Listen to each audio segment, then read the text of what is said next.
Good day and welcome to the GEF Live series here at the GEF Assembly in Viet Nam. We're broadcasting live on the Connect for Climate Facebook page. Follow the discussion with the hashtag GEF Live. So we'll be looking into some of the discussions happening here at the GEF Assembly, and today's session is going to be an interview between Rosa Limos, who's the CEO of FundBio. Thank you for joining us.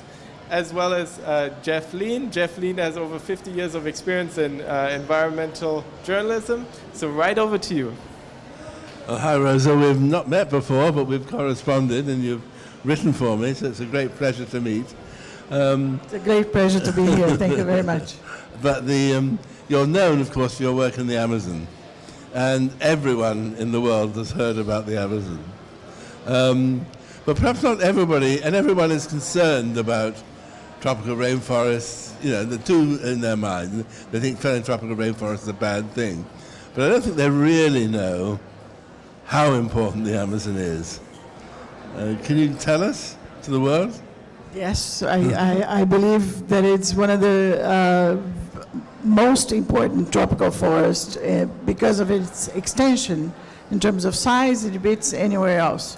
In terms of biodiversity, it's also very high. And it encompasses 9 different countries.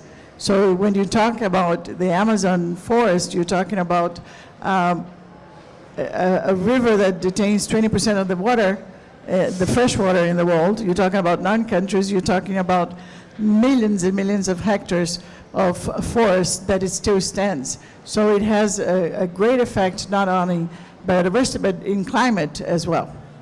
And it's the most biodiverse and the most diverse culturally region in the world, is that right?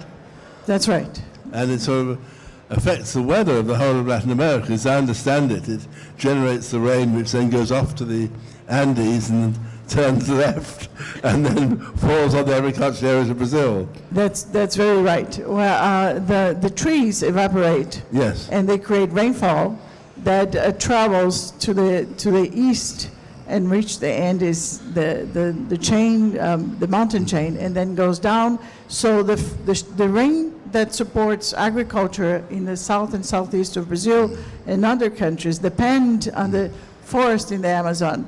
Very few people realize that, but it has been proven that the water that supports agriculture, it comes from the Amazon, and the southern southeast of Brazil, where most agriculture concentrates, it's heavily dependent on this water. And there's been some big droughts in Sao Paulo. It has, and there has been some big droughts in the Amazon as well. Yeah, I remember, yeah. Yes, and a recent paper has discussed that the Amazon is reaching a tipping point where if it reaches 20% of deforestation of the basin, you might have a point of no return, where you have droughts, you have fire, you have less evapotranspiration, less rain, and the area may become a savanna-like habitat instead of a rainforest. And what is that? I've heard it said that would add a whole degree to global warming if that happened. That's true. One more, and we are in the verge of losing the most important rainforest in the planet. And that's why it's so important to preserve it, and also to find new ways of living off the forest and not cutting it down for a different purpose. So, but there is good news. I mean, I think, again, perhaps not everybody realizes that, but in the last 10, 20 years, yes, there's been quite a change. Fortunately, yes. In Brazil, we started 15 years ago a program called Amazon Region Protected Area. It's a program funded by GEF. It's one of the first funders of the program. Today, we have many others. But it was the first one to believe that it was possible to create protected areas in the Brazilian Amazon. And more than 25 million hectares of protected areas are created in those 15 years. We have today 60 million hectares protected in the Brazilian Amazon alone in this program. And GEF not only supported for the last 15 years, but also with the new project, the Sustainable Landscape Program, we guarantee resources for another 25 years. So I don't know of any other conservation project of this size 60 million hectares, it's equivalent to 2 Germanys that will last more than 40 years. We will support it more than 40 years. And GEF-6 just created another program in Colombia and Peru, which will be replicating what APA has done in the Brazilian Amazon. So this is also very important because you're talking with other countries in the basin. You are disseminating successful programs to other countries. And we just talked yesterday that GEF-7 should support other countries in the basin as well, so we can have a basin-wide program of protection. So to summarize, over 15 years, this Global Environment Facility Program has caused the protection of an area twice the size of Germany.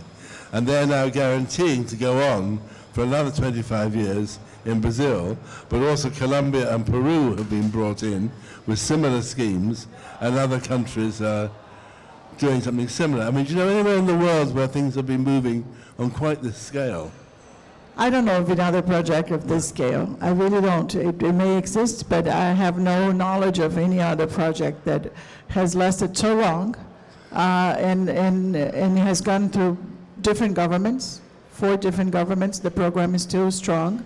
And one of the key issues here is not only the support from GEF and other donors, but also the fact that the environmental funds in the countries are the operating agencies, the executing agents for this. So no matter the changes in the government, the program it has longevity and sustainability and governance. So there are political changes, but the program is still working and is still doing very well. And it's not just sort of drawing lines on the map. I mean, deforestation has dropped quite dramatically in the Amazon area, hasn't it? That's right. In the late 90s, when this program was designed, the deforestation was extremely high. It was like 15,000 hectares per year. 1,000 square kilometers per year. That's really high, yeah. And it has dramatically dropped to 3,000 to 5,000 square kilometers per year. So it's a huge drop.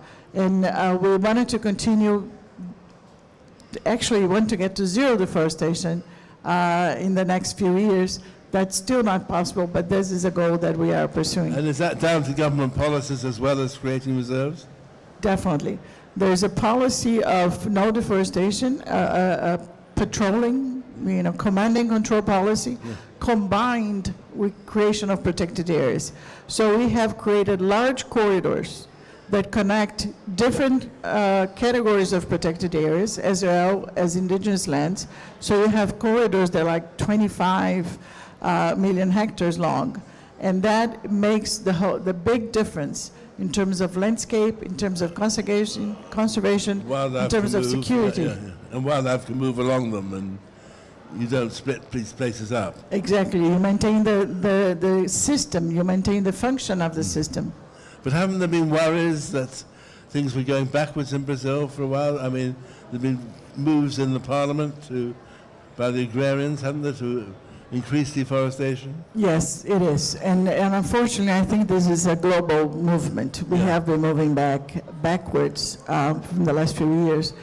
But we are working very hard to stop that deforestation, reduce it, and working with the government to change or reinforce the policies of no deforestation, and trying to implement a more sustainable development for the region. And what does public opinion in Brazil and Colombia and Peru feel about this? The people that know the program are very proud of it. Unfortunately, it's confined mostly to the conservation community, but in Brazil, it's well known. And internationally, every single international conference has heard of it. It is growing the knowledge of the program. We have the private sector now donating to the program, which was unheard of a few years ago. It's a donation. It's not an obligation. It's free money from the private sector, which is no strings attached, which is very rare. And it's becoming more common, and they are so proud of the program, they are investing in it. One worry must be climate change, though, because surely that can overwhelm everything you're doing. Well, it's the egg or the chicken thing. You never know. I think we have the obligation to try, and conserving the forest is the most important thing we can do in Brazil for contributing to reduce the CO2 emissions and influence in on the climate change. The ARPA program alone, in the last 10 years, has saved the equivalent to 1 year of emission of Japan, of the country of Japan. So it is a very significant reduction of CO2 emissions on the Brazilian side, especially because the number one emissions in Brazil comes from deforestation. So this program has helped reduce the release of CO2 in a very large scale. And that Brazil used, because of that, to be one of the biggest emitters in the world. I mean, 3 or 4, didn't it? Something like that. Yes, we were in the high numbers. So for young people who might be concerned about tropical rainforest or concerned about climate change, what should they do? What would your message be to young people watching this? I believe the younger generation today are more conscious about sustainability, about development, about the changes that needs to be made in the development model. And I believe they will make better choices in the future based on what they have seen and what they are seeing now. Thank you, Rosa, very much. Thank you. Thank you so very much. Good.